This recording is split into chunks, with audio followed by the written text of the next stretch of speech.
So, does this work? Yep. Okay, on the third day of our meeting, much has been discussed, and from a personal perspective, it is always a great pleasure to contemplate the diversity and the creativity that characterizes our field of museum anthropology.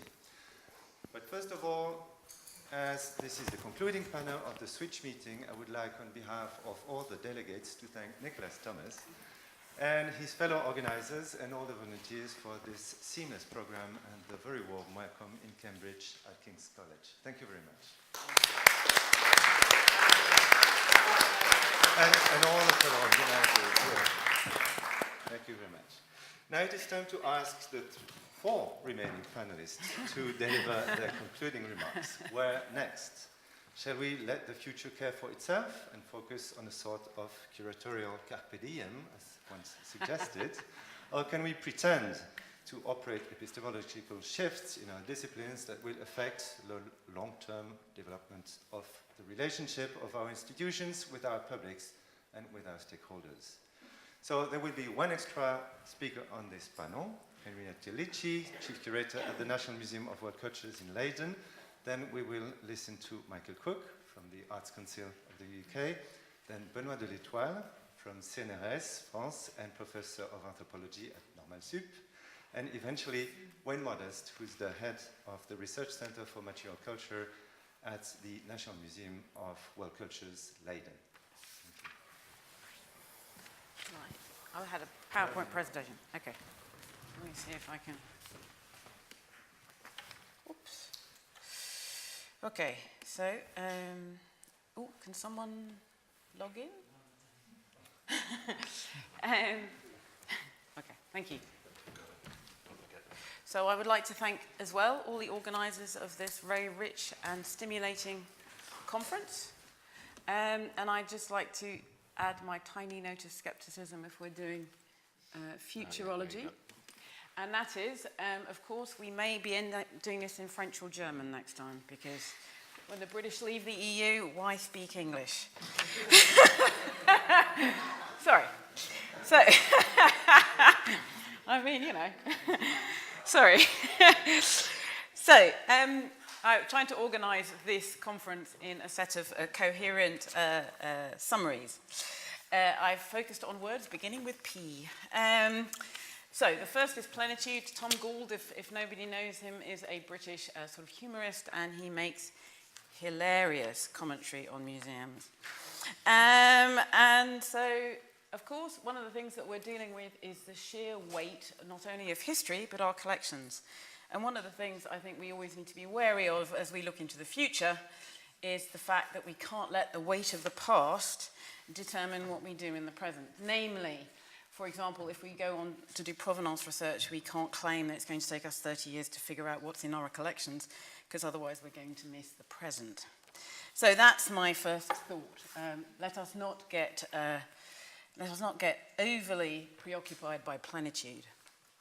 The second is this image. This is an image from something that, so I was at the Remake conference 4 years ago. I was always in Edinburgh last weekend, and this is a representation of one of the projects that Sharon talked about at the beginning. I thought, since we're at the end, we should go back to the beginning.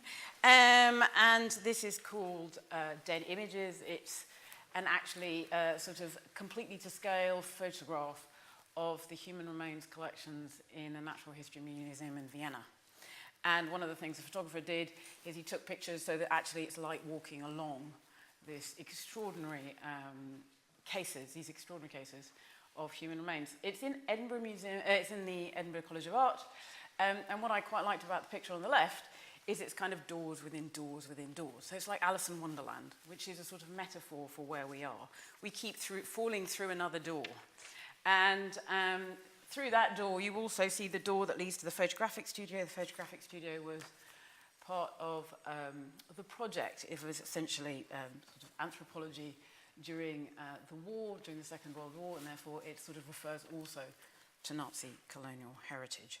So one of the aspects of this is the sheer importance and the deadening effect, if you visit it, of seeing interrupted histories, which is what this represents in a way. I mean, very viscerally, because it's skulls and that kind of thing. But what we have to deal with in terms of interrupted history. The next issue is the issue of possession. So in English, they say possession is 9/10 of the law, which is the way museums have behaved for quite a long time. And one of the things about possession, or one of the things about our current conversation about possession, is that very few of us could have imagined a remake, that there would be this amazing confluence between the President of the Republic of France and Marvel Comics in the shape of Black Panther, as they would both be discussing the future of material culture from either the Republic of Benin or the Kingdom of Benin. But the questions we need to ask ourselves is whether or not these questions are driven by, in a sense, a combination of a lack of public trust and political expediency. So how fast, to what extent, and in what manner do we need to respond to this particular set of obligations? And on the right, you have a sort of product of a project that I'm running, which is looking at military collections, or as we're starting to call it, soldiering ethnography, the kind of amateur practice of military people in foreign parts or on campaign. One of the things we realize, of course, is that popular culture has caught up with us and can now represent all of the various defenses that museums have leveled at any kind of repatriation claim in the New Yorker through a very funny editorial called The British Museum of Your Stuff. And this is essentially goes through, piece by piece, every single argument the British Museum has ever made for why it shouldn't give things back, or not only the British Museum, but every other museum. And so one of the elements of that is this real challenge to us about what the meaning of possession is and how we choose to interpret, I suppose, both our moral and legal obligations, not something that we really need me to sort of lecture you on, but probably a short way of saying that in the National Museum of World Cultures in Leiden, we have actually drafted a framework which we shared with the government and other national institutions for precisely the purpose of returning cultural objects. So at the moment we are currently in discussion with the government, but hopefully we will publish our working version, because one of the discussions is, you know, is this going to be our version, or is it going to be sort of more of a national version? But that will be published in September. The next one is people. So people have talked about objects being witnesses or objects being ambassadors, in a sense, objects having agency, and the interpretation, legacies and transformations of collections. I have always seen objects in terms of people, or the people behind the object. And one of the things that this has led me to, and I've been very fortunate in my career to be both mobile and have collections acquisition budgets. And this comes back to the notion that actually we are building a legacy for a future, so one of the things that we have to particularly attend to is what we decide to put into collections. So if we have all of the question marks that Shaz talked to us about yesterday, how we make sure that we don't create question marks for the future. I think that is very important. And this is a piece that was commissioned while I was at National Museum Scotland, which ended up, it's a rather a long story. It's a 2-year process, which it was, in fact, a memorial. It was a commemoration of the woman on the left, who's called Jerry Abbeyhill, who was a Kiowa elder, a trader who worked in Santa Fe, and who passed away suddenly and very sadly for her daughters. One of her daughters on the right, Kerry Atumbi, and the little ring that you see on her index finger is the ring that Kerry remembers being near her cheek, a kind of cold ring, and that's the ring that she remade in memory of her mother, which is now in the National Museum of Scotland. So that relationship preceded and follows this particular object in the museum, but it's also recorded. So one of our obligations is to record the human relationships that we are part of, to put them, the individual identities in those collections, and to allow them to message to the future. And the next one is future. And the notion of performance, actually. So if I think about exhibiting cultures and the kind of discomfort about performance. So performance is all about discomfort. Discomfort's intentional and unintentional. So this is a series of performance works done by a a Minnesota Chippewa artist called Rory Wakamup. And essentially he uses Star Wars as a kind of peaceful intervention and disruption to talk about things like mascots, to talk about things like racism. He gets children and communities to get involved. And so that leads me to my conclusion, which is essentially that discomfort is part of our habitus, that museums that we work in will, if we're conscious about what we do, always be plausible rather than definitive. Their legitimacy will always be tested, but their creative life and international purpose will be pushed forward through an open and responsive engagement to discomfort created through a broad alliance of people. And this forces us to think about our methodologies, our theories, and our practice. Thank you.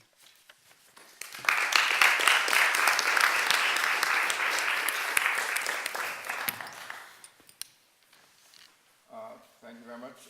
I'm always surprised when people invite me to speak at conferences like that. It doesn't happen very often. I'm not quite sure why. They don't invite us, but it's always good. And one of the, so I want to say thanks to Nicholas for inviting me, and thanks to you all, because of course you might have seen me looking like that, like a little child, being really happy and curious and interested. It was really a fantastic thing, a little bit different from the spreadsheets and applications of funding that I normally have to look at. So those of you who might know, the Arts Council is the agency in England rather than the whole United Kingdom, that has the strategic responsibility for museums. And this we've had since 2011, when the now foreign minister offered us up on the bonfire of Kwango's, the Museums, Libraries, Archives Council, to which I belonged, and I moved over.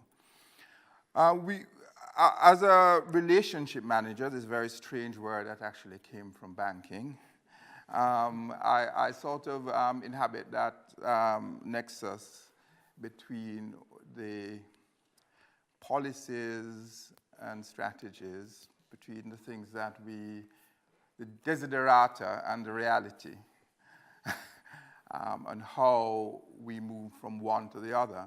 And one of the things that I found with the previous iteration of this program, and certainly with this one, is that I am listening to the desiderata and then thinking of the reality, and also through the reality of the constraints of the funding. And part of my job as an enabler, which I see myself as a facilitator, is to make sure that people's wishes and the desires can be realized, and how we do that. One of the things that I've found really very fascinating is how much we talk about change and how, in fact, little changes. It's really very fascinating. It's very, very fascinating. I've heard so much talk about museums and change, and I've now lived in this country for almost 17 years and worked in strategy, and I've heard the same things being repeated and repeated and repeated. And so that's something that's really fascinating for me, and part of my job, very quietly, is to try to make sure that actually change does happen. It's important to know how we sit, or certainly how I sit as a relationship manager for museums, within a wider ecology.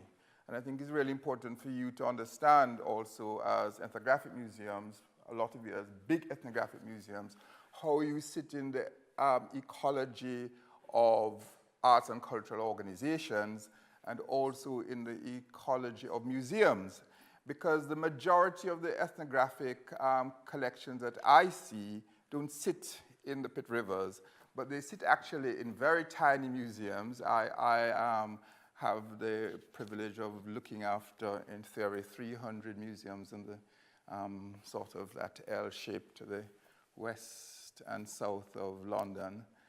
And really phenomenally, very small museums have, some of them I know because in a previous life I used to have something to do with ethnography, are really important objects. But we don't see them in conferences like this. They don't form part of such projects. But really, the majority of the people who have to experience these objects and these collections are experiencing in their local and community museums. Very few of them go to the Pitt Rivers. You know, they sit on the coast, but they see them there. And it's really interesting because, of course, of the particular history of the south of England and colonialism, and it's really interesting. But of course, a lot of some of the things you talk about don't actually affect these museums and these people. Some of them do.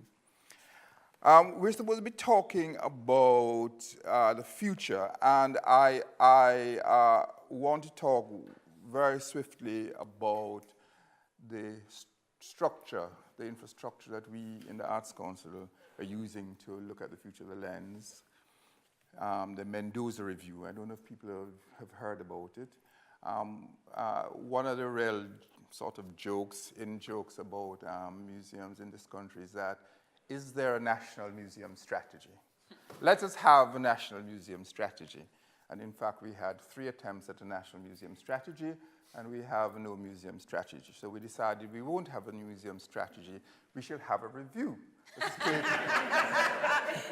a state of the nation. So we've had a review, a museums review, looking at the whole ecology, how museums are funded, and seeing if out of that we can sort of form a sort of framework for looking at the future. So there's the Mendoza Review. I won't talk about the process but it has developed 9 priorities. And in fact, as part of our jobs, this is now going to be the lens through which we look. So this is what's going to happen. I'm going to just delineate them for you. Adapting to the funding environment. And this, of course, is really important because in the 10 years since there was a last sort of review or state of the nation looking at museums, we have had a decrease in total of all the places that fund museums in this country of 13% in real terms. And that's really always interesting. I didn't understand when people say in real terms. What does that mean? It means that although the amount might look higher, what it can buy is actually less. So it's 13%. So that's really important. And for some of these smaller museums that I've talked about, they are at the forefront. They really have the cut because a lot of them are local authority museums and local authorities. It's very interesting that George talks about clinics because that's the first thing they say, well, we don't need museums or we can't give money to museums because we have to look after the health of the people first. And that's really important. And part of the case we've been making is actually it's really not indivisible in terms of the health, and what museums do and what clinics do actually can be part and parcel of the same thing. The second thing is growing and diversifying audiences. We've talked about diversification here. At the moment, we know that just over 50% of all adults in this country actually go to museums, which is actually quite high. What our surveys don't tell us about is the quality of that interaction, which is really important. But that is a priority for us for growing and diversifying this audience. The third one is the dynamic collection curation and management. And I want to come back to that in response to something in this conference here. Then really important, and it's a sort of generic priority for us in the Southeast in the Arts Council, is contributing to placemaking and local priorities. And then that comes back to where museums sit in terms of understanding the place in which museums are, and going back again to local museums. And delivery of cultural education, which, as you know, you might know about Renaissance in the regions, for example. We had specific money from the Department of Education to look at cultural education, and that's something that's really very important. Again, Laura talked about the curriculum. That's something that, you know, we have a little bit of a struggle, so it's good to be contributing to cultural education, but what cultural education is a bit of the content and who is doing it. And then the Mendoza Review then sort of looks at, for the people working in museums, what are the priorities internally? So it talks about leadership with appropriate skills. That's a priority for us. Diversifying the workforce. I won't say very much more about that. We hear about that at the Museums Association every year, and it seems to me that just in terms of how I understand diversity, certainly it looks smaller and smaller, gets worse rather than gets better, and we can talk about that. So that's really a priority. Digital capacity and innovation, and then working internationally. And that, of course, has been highlighted since Brexit. Is really important for us to be able to make sure that we don't look inwards, that we start to look outwards. So if I then look at some of the challenges that I have picked up from this conference, and the things that struck me and that strike me when I then, in a very sort of mundane way, have an application in front of me, because that's the thing that's really important. So here comes, we are the funders of museums. We have now, for example, starting in this year, invited museums, or museums have been fully integrated, and they are now part of the pot. They can now apply for funds, in addition to the people who we fund over 4-year periods, like the Pitt Rivers, like the major, the national portfolio, which are about 85 museums nationally. Small museums, medium-sized museums can come into us for programs. I've spent a lot of the last year going around and talking to people and encouraging people to come in for program grants, and after our first 3 months, we've had no applications. Not even one application from a museum in the Southeast, not one. Can we apply from home? But a lot of these priorities and a lot of the things that you have talked about, really, it is through programs and through the funding programs. And I said, well, maybe that's why Nick has invited me to come to talk about that. that is where now we're going to realize them, and how are we going to realize them? Because really, what we have, and I understand why a lot of museums haven't come in, because of course they're trying to keep the doors open. You know, it's really the additional capacity sometimes of just making the application, and then getting some of these really the intellectual things that we've talked about, the things that we want, the change that we want to happen, to make happen. It's really, and that is really what my job is. How can I work with them to make sure that they have this additional capacity to make these things happen? And so there's the thing about stewardship. I was hearing a lot about collections care and whatever. I like this concept of stewardship, because to me, stewardship is an extended concept. It's about the care of collections in the old-fashioned documentation. And I don't know if you know that we are also the people who run the accreditation scheme, which is really important, because that's a really, really important thing. Because actually, in a lot of ways, if we're going to have change, are these tenets of what a standard is, do they actually reflect the things that we want to do? Because it's one thing to say, I'm going to do that with the collections, and then we say, but the accreditation scheme says we can't do that. So in other words, we have to be responsive to that. And the accreditation scheme, we are the people who manage it, but actually it is a scheme of pairs. In other words, it's not the Arts Council scheme, or it was the MLA scheme, or register whoever's scheme.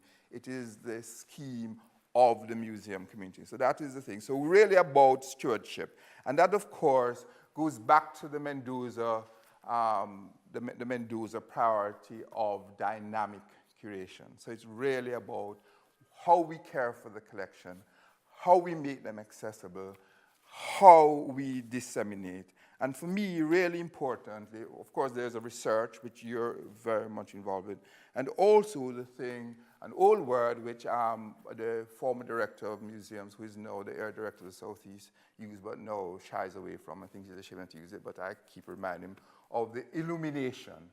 And you talked a lot about artists, and of course, in the Arts Council, one of the things we have done in the last few years is to see how do we get artists involved with the illumination of the collections. And I think that for me in the future is really important. And I think that's something that I heard here is also very important. Because of course, part of this, a corollary of this, is how we work with our audiences. I'm going to come back to that a little bit more. How we work with communities, how we work with audiences, and how you've talked a little bit about that in Switch, for example, with conservators, with people who are doing documentation. So it's really about looking at the museum and so stewardship in that wider sense. And of course, when you talk about shared authority and knowledge, stewardship means that actually not only the people who are in the museums are the stewards, but actually stewardship can be a wider concept. So I think stewardship is really important. The second thing, of course, because I'm a funder and because I'm such a bit of a wonk, is the thing of structures. That's really important. And the question that I have when I get an application or I see something is, do we fund activities and programs or do we fund organizations? And of course, that's really important because unless the organization is structurally sound, a lot of the activity just won't make any sense. It won't happen. And there are one or two places that I can think of that really, they won't be able to spend the money. And so part of my job is actually to work with them to see how this funding can be used at the same time to build capacity and to strengthen the organization so that this activity can happen. And I think that's really important. And I felt at the last conference that actually this group didn't think about that a lot. Didn't think about that. And I think that's something that's really important because, of course, then we talk about resilience. And part of that, I think, because we didn't talk so much about that, is the importance of the digital. And that's another, of course, Mendoza priority. And in the Arts Council, we talk about content creation, content dissemination, and cultural learning using digital. And of course, the thing about born digital is really, really important. I don't think a lot of people are worried that digital is going to take over and people will need to see objects. That's absolute nonsense. There's still people who always want to see objects. But the reality is that digital gives us so much, it has a real plethora in terms of learning. People in school, it's phenomenal what people can do around digital. And so that's really important for us. One of the most fascinating things that I've seen the last few years is the work that Elizabeth Price has done with the Ashmolean and with the Pitt Rivers. It's phenomenal, and I'd recommend that all of you see that. And it just wants you to be part of that thing. Now, the third thing is about relationships, and as I say, I'm called a relationship manager. So every morning I get up and I think, here are my relationships. At the beginning I thought, 300 museums, promiscuous relationships, of course. Here we go. It is I would say, the most important and fascinating thing. And within the Arts Council, I can tell you, because of course I don't only look at museums applications, I've looked at theater and dance and everything. I'm sort of a bit of a generalist sometimes, in addition, when they don't have anybody else. And this is a problem with all of us and the audiences. And here we have heard really along the continuum, from the visitor to the audience, the co-curation and ownership, the whole continuum. I don't have any answers for that, but I think it really is a problem. And part of it, I think, is where is our perspective? Very often, whenever people speak, they always speak from the point of view of being the gatekeeper. So we let people in. We invite people. Always it is that. But my question is whether or not, as well as doing a construction, should we not strengthen the core and deconstruct what we consider museums and that relationship? So go back to the core of the relationship between the object and the audience, and let that be the thing that determines what we do. Let that be the thing that determines what the relationship is. Now, I know this is being screened, and this is not, please, this is not Arts Council. This is not the Arts Council view. This is my personal, this is my question coming out of what I have heard here today. Because one of the problems that we have, and it has been articulated here, is about sustainability. And one of my great headaches as a funder is people coming back and back and back again for the same stupid thing. Always. And I'm thinking, yeah, but you did that 10 years ago, or you did that 3 years ago. You worked with that community. I can tell you of places where people came and said they set up a work with youth groups, and then, sorry, I need to, yeah. And then 3 years later, there's a project and say, we have to set up a youth group. Sorry. Yeah. Sorry. Yeah, we have to set up another youth group. So there's a whole thing about sustainability. And so I think we have to question our premises, really. We have to question our premises and find out. And as I say, it is a problem. It's not only a problem of museums. It's across all the art forms. But it's something that we have to, and part of it, I think, is about maybe letting go. I think that is enough for me. I think I've said all that I need to say. Thank you very much.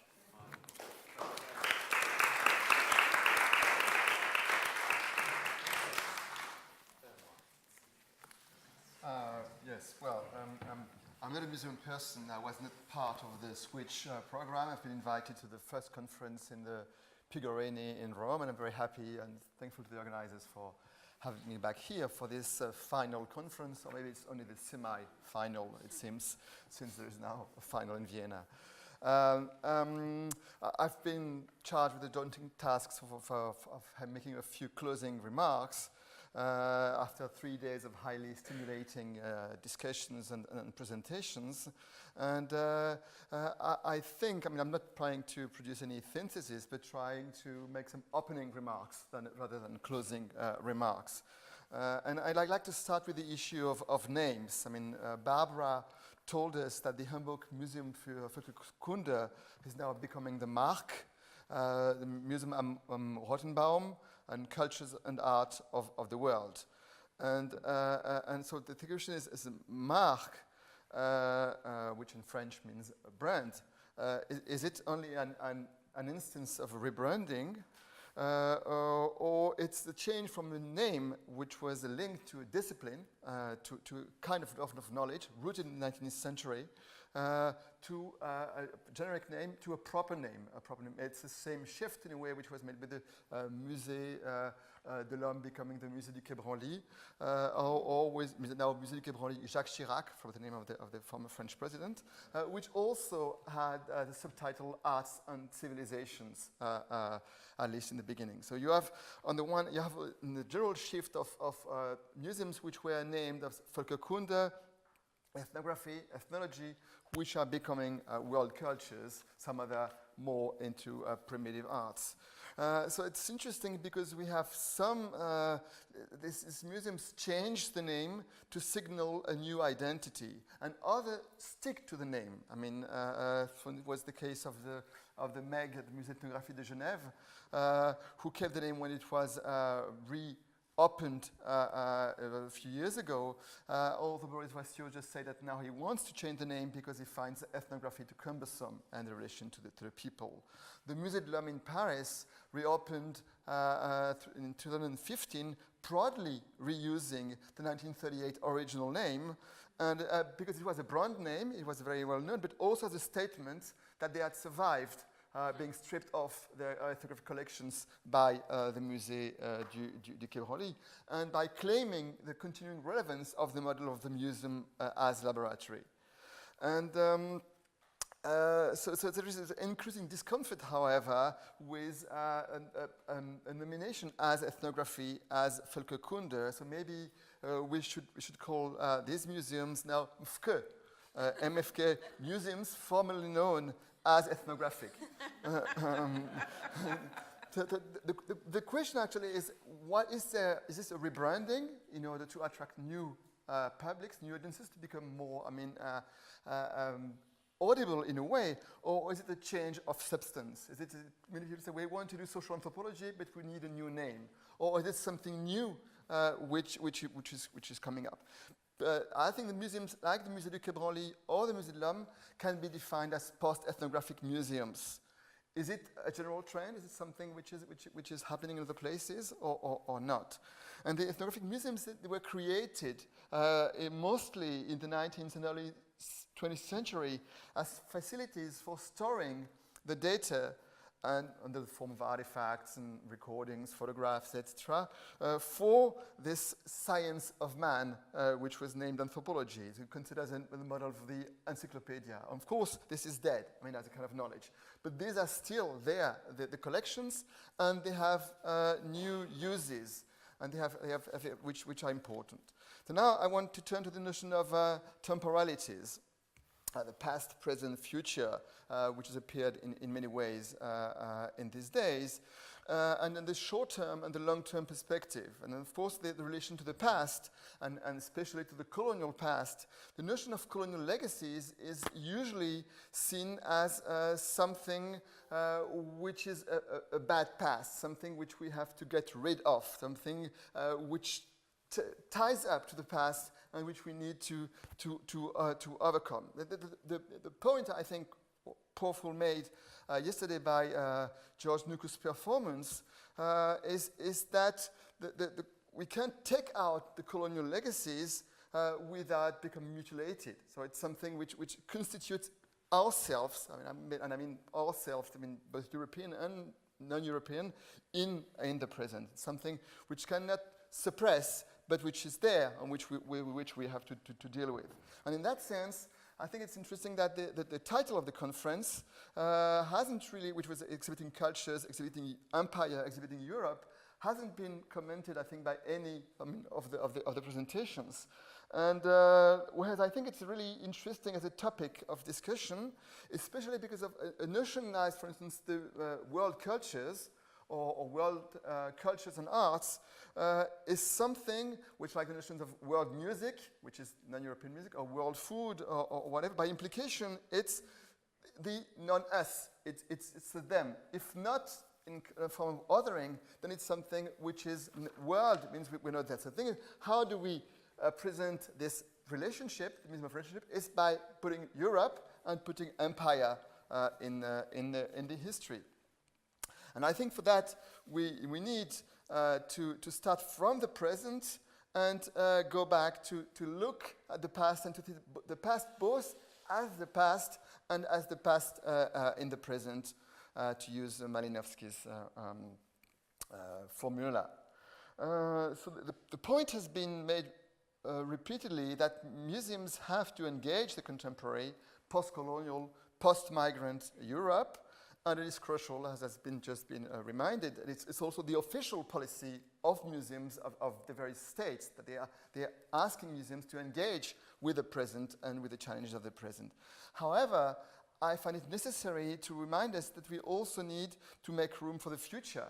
And it's central to the idea of museum was the idea that it is a transgenerational prospect.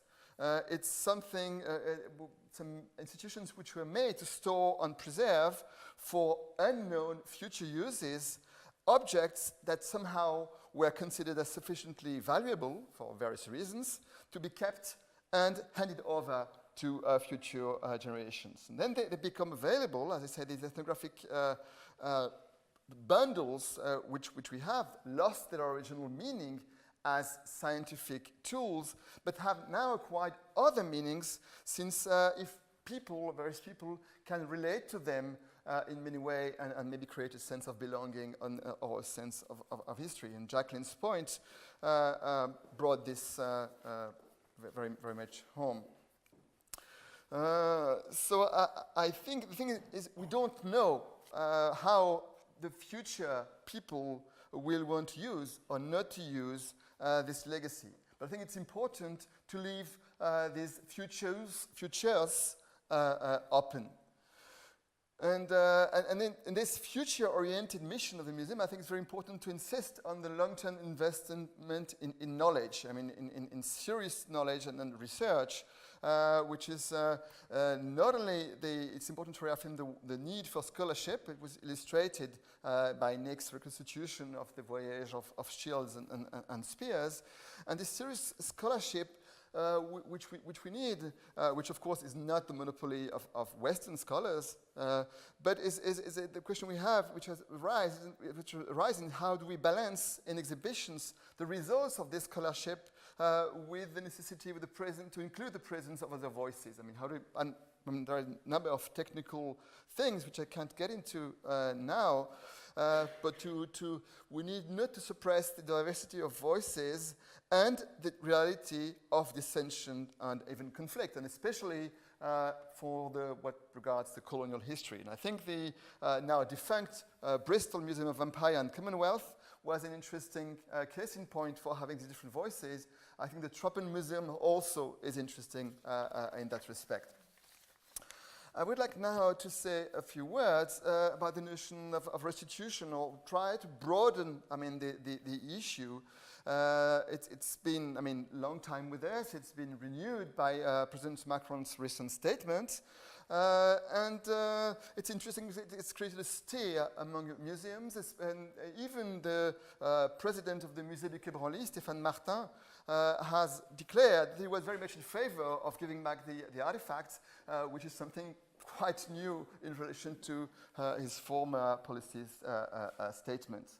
But in a way, I think that if we frame things in terms of restitution, we frame it in terms of Western legal terms, Western legal notions, as was the case in the motion that you presented. I mean, full and legal ownership. And it's the restitution is based on the notions of ownership and of sovereignty, which both are exclusive. If it's yours, it's not mine, and if it's mine, it's not yours. And this is this kind of Eurocentric form of exclusivity necessarily leads to contention and protracted public and legal battles. So I've been presented recently in France a paper on the how of museum objects, and with the permission of my Maori colleagues, I would like to try to look for inspiration on this Maori notion under the form it has been made, it's been incorporated into Western thought by its appropriation by Marcel Mauss in his famous 1925 essay sur le don, the gift in English. The notion of how. There is an enormous literature, and I won't go into it, but Mauss is quoting Tanati Ranaipiri, when he presents as a Maori lawyer in a letter to Elson Best. And this is a very well-known passage. And just to paraphrase it, Ranaipiri explained that if you give me a taonga, a treasure, and I give it to another person, when this person gives back another taonga to me, I have to transfer it back to you as it is the how of the first taonga. Okay, I will not delve into this passage, but rather use it as providing us an alternative conceptual framework to think for museum collections. So instead of following the usual legalistic route by looking at the conditions of acquisitions and their status according to national and international law at the time, there is, I think, if we think in terms of it opens up new possibilities for imagining futures. One of them is the idea that there is a creation of durable links by these exchanges, which are the gifts as a kind of general thing, but actually can take many forms of appropriation, and as opposed to market transactions. So it creates a relation and it creates the possibility of claims in that relation. The point I want to insist upon is that in this description, the taonga which is given back is not necessarily, or maybe not generally, the one that was originally given, but a taonga that is deemed equivalent. So of course, this opens up an enormous space for evaluation and negotiation of what is considered as equivalent. And Moos was trying to use how, and other ethnographic examples, to accumulate evidence in favor of attacking the notions of ownership in both the Roman and the Anglo-Saxon legal traditions. What I think it was especially thinking in terms of new things like cultural property laws. So what I want to briefly say is that the whole paradigm and its subsequent incorporations into Western thought might offer us a way to get out of ethnocentric Eurocentric notions of ownership based on exclusivity, and by having them incorporating inclusivity and the possibility of multiple simultaneous appropriations. So, various usages rights and which can be thought of. So maybe giving back does not necessarily mean giving it back. And maybe we could give back Picasso's to Benin, as was mentioned, and some other things. So I'm not attempting here to deflect the important discussion about repatriation and restitution, but rather to point out that it's only the tip of the iceberg, so to speak, and that it should be not autonomized from a broader reflection on multilateral and reciprocal processes of appropriation and reappropriation. Thank you.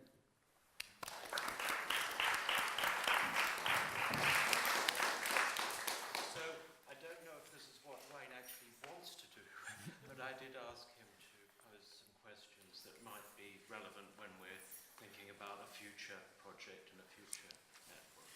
All right, thank you, Nick. Yes, it is exactly what I'd like to do, and I'm sorry I missed what seemed to have been a really exciting other 2 days.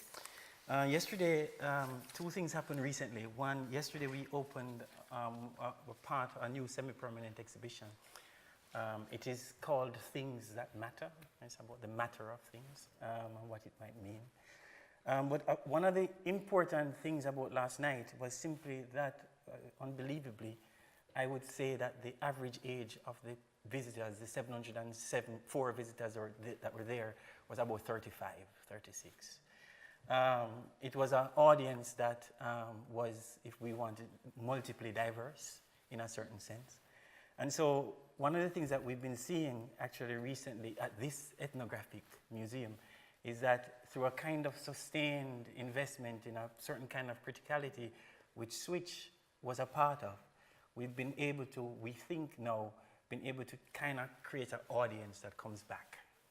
And so I'm hopeful in that sense.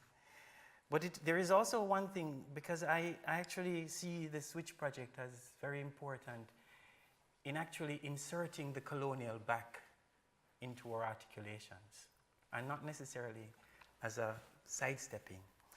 Because by taking up the questions of migrancy, post-migrancy, actually, as Michael said, in foreshadowing Brexit and in foreshadowing Trump, but taking that up together with the questions of the colonial and colonial genealogies, and by seeing so many museums rethink their exhibits in ways that foregrounds that, I think that it has been important, at least as a space for conversation, to think about what that colonial mean in the structuring of our societies today, and how are we as institutions articulated with that.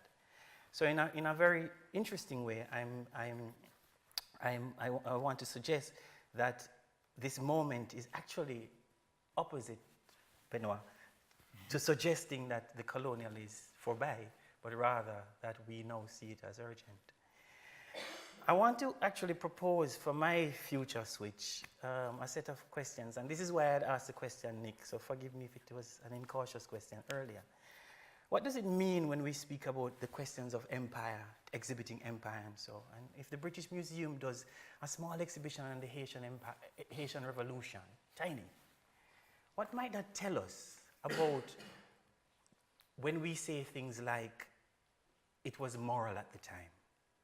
Because perhaps what the British Museum could do is another exhibition that looks at the Indian Revolution, Indian Mutiny. And that exhibition might be from the perspective of the Indians. And it might actually help us to trace genealogies, other genealogies of refusals, resistance to this morality at the time. It might help us to trace other ways of thinking about the question of it was the law at the time. Because contrary to you or in agreement with you, I would like to suggest that there is both a need on the one hand to think about other modes than the legal, but that the legal is exactly still important because it is the frame that restricts the possibilities. So one also needs to think the legal might be suggest that the law at the time was racist and discriminatory. And what might that mean? If you say that, then you might be able to suggest that when we never thought that the Mau Mau would receive any repayment or whatever, we didn't think that that was possible. But actually that happened through a legal framework. When we in the Netherlands thought that those who were killed during the what we call the Politionele Axis, the Indonesian wars for independence, that it was not possible to pay reparations. By rethinking the law and winning, it says that the law was wrong at the time. So therefore, it might be so that what we need to do is actually start thinking otherwise about the restrictions that we hold so dear, that it was this at the time, and start arguing them anew. And in that way, why I was asking the question about claimant and provenance is that I'm interested in that what Switch also did was that it offered a possibility, as Michael pointed out, that we needed to interrogate the very notion of what community is for the different regions, spaces. We needed to interrogate what migrant meant and the question of post-migrant might mean.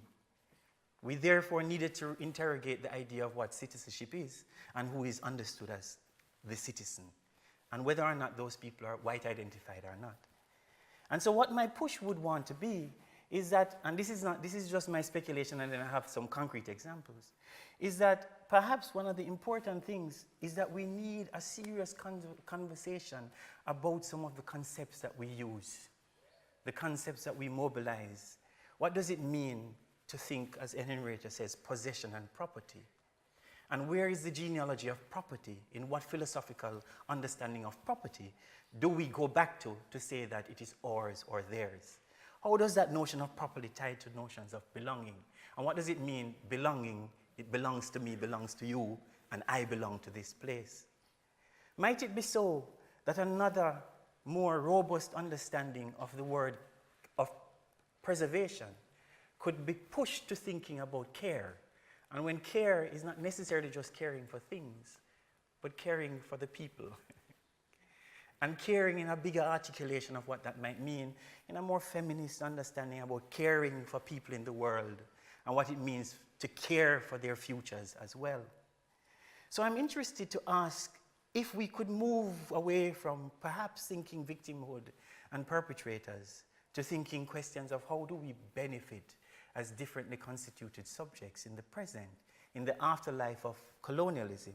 Might we think beneficiaries as a different way of locating when we start talking these difficult questions of colonial entailments in the present? And I'm very, very interested in Nick's, actually what you did earlier, because I'm very interested in going back to your notion, both when you use possession in your earlier thing, but entanglement, and the robust, a more robust thinking through what entanglement might mean in terms of agencies, sharing, and other, those kind of things. So in a way, what my appeal is that perhaps we need to re-articulate some of the very frames that we use, have a kind of new conceptual fund to be able to do new work. And therefore, reparations and restitution our articulation in a more globally interconnected way to think about repair and restoring. Another way of thinking that the colonial, and I really want us to think this through, because I was talking to Siraj Razul yesterday, and he told me that he couldn't believe it. He was coming from South Africa, and he landed in Frankfurt, and the person stopped him at the gate and says, "Let me see your visa." "Why are you here?" And the person was going over and on and on and on about his right to be there. And this too is a part of our entailments and who is understood as being entitled. In that sense then, we need some more robust conceptual arguments to think the museum anew in what it does in our caring, as a feminist approach would be, for the world and the humans and non-humans that are within it. If I were to think what project we could do in the future, I actually really love the plea of Bambi and Sandra, because I've been thinking for a while now, and spoke to Sharon about it as well some time ago, that one of the things I find funny is that we always focus on the ethnographic museum, the Volkskunde Museum. And I would be interested to bring the Volkskunde Museum together with the Volkskunde Museum. And start thinking about those who are inside and those others inside and those others outside, in an articulation exactly about the question of who has the claim to it. And the reason for that is, one of the reasons is that I just published a book. It's called Words Matter, and everything matters these days.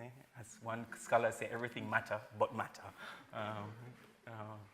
But I must admit, and I wish the camera wasn't on, I was scared for weeks before that publication went. Laura can tell you how much I called her. Scared for weeks, months, knowing that what this small book of 54 words that just goes through a genealogy of the words, a history of their use and why they might be contested, might have done is that it might have placed in a particular domain a critique of a group of people who think, you can't tell me to change. It is my right to be. This is my right. And it happened. So I haven't looked at the Twitter. Because that's where it happened, the Twitter. But it was an interesting thing that it led to an ongoing conversation about political correctness and the political correct language police. And it led to another conversation, not only about that, but identity politics. And I'm interested in those two terms, and that's why I say we need more robust conceptual arguments. Because when we say identity politics, what are we talking about? I don't think when Audre Lorde thought about it, she meant it in the way that we criticize it today, because she meant it in a particular political project that perhaps what we don't do is that we haven't seen that that political project hasn't been achieved yet, and that's why some are fighting.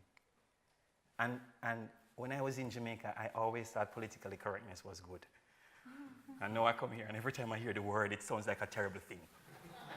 And therefore, I'm interested in what it might mean. And sometimes I would just want to say it is okay to be politically correct.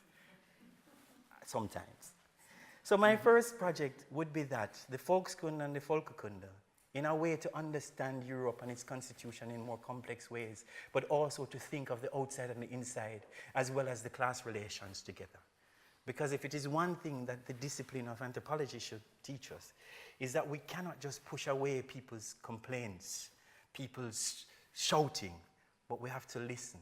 So what might it mean to listen as we try to constitute a particular world futures, which is in our urban spaces, whatever in Europe today. But my second proposal is, and I write it here, if colonial entailments actually have its tentacles that sediments themselves, if I may exaggerate, in all of our lives that structure differently constituted subject to be able to respond to the future differently, that constitute us as differently precarious in the world today. Why is it that it is only ethnographic museums that are always being criticized?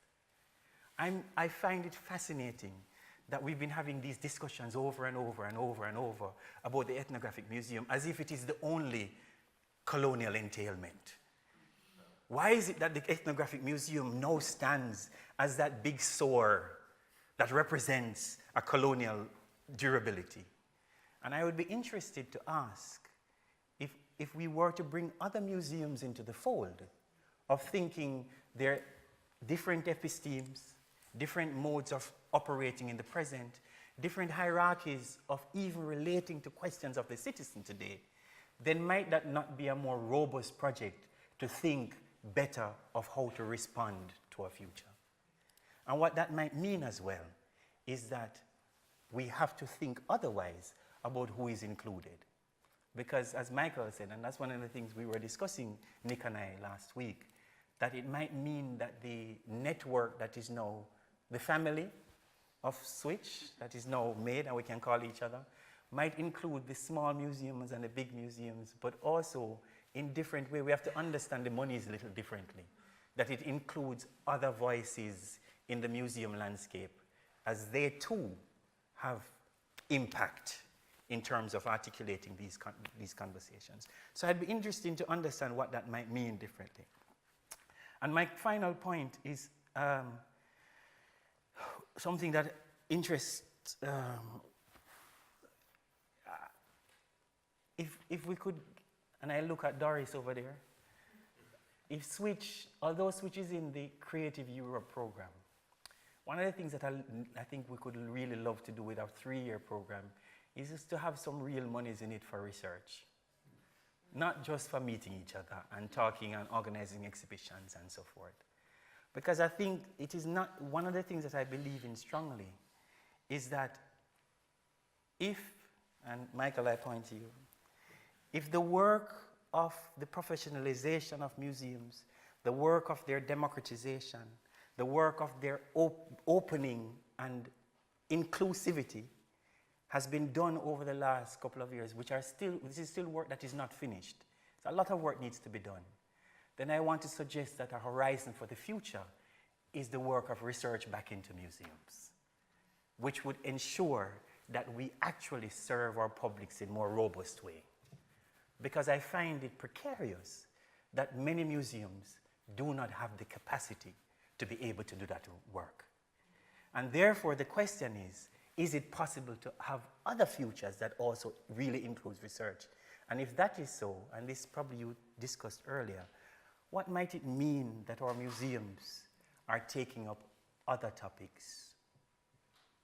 Planetary histories, questioning gender and sexuality in a more historically robust context, to trace other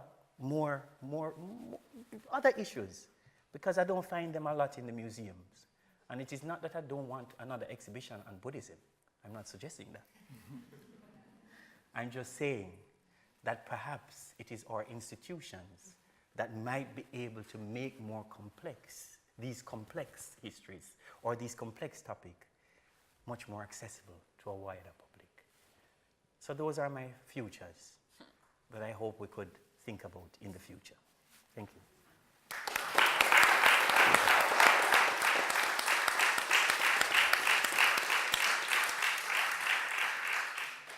Thanks. So I have to sort of apologise as an organiser that today has become quite compressed and there hasn't been enough time for discussion, but we do now have lunch and can talk formally over lunch.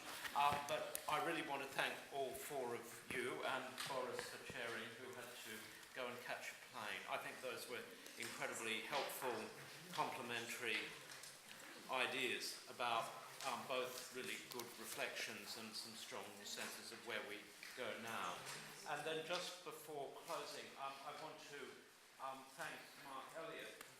This was absolutely a sort of co-authored kind of programme, and